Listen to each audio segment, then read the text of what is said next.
It's Friday, February 15th, 2013, and let's talk about what happened this week over at xdadevelopers.com.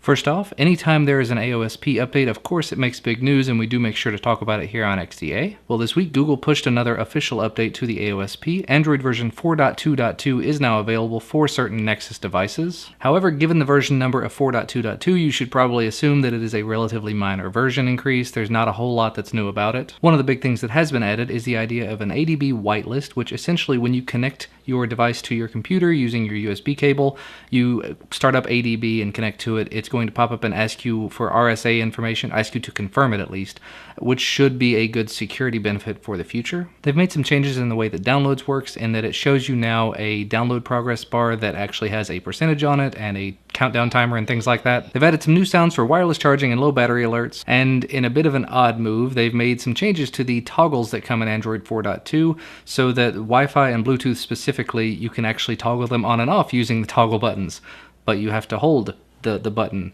When you hit it, it still goes to the menu, so that's odd to say the least.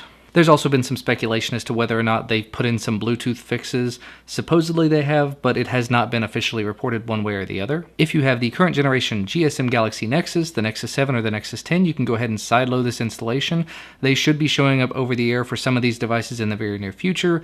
Unfortunately, the Verizon Galaxy Nexus will probably never ever see this update officially, so I am waiting for CyanogenMod to get their hands on it and push it out. But anyway, enough of my frustrations, let's move on. Now the next two stories are going to come off as a bit of Sony butt kissing, but we tend to do that because they've been really nice to the developer community over the last year or so. This week, Sony mobile developer Palzazz released an application that you can now use called XAppDebug, XAppDBG, so it's all short words combined, which is essentially a client and server application. You run the server component on your Android device, the client on your desktop, and you can use that client to connect to the server to see all of the public methods and just give you another way to test your app live on the device. Very cool stuff. It's another instance of Sony stepping up and providing a very useful utility to the community. For more information on that, make sure to see Pal's thread on the forum. And additionally, in an almost unheard of feat, the Sony Xperia Z has not even hit the market yet. Not even out yet. And Sony has gone ahead and released the kernel source code for the Sony Xperia Z. Now, like I mentioned before, they did release early alpha code for the Xperia T, but that was a device that was already on the market. This one hasn't even come out yet. So this, like I said, almost unheard of. I know Samsung did do something similar with the, I believe it was the Note 10.1. They released something before it actually came out, so that actually is putting them on equal footing with it. But in terms of community support, this is just another step in the right direction.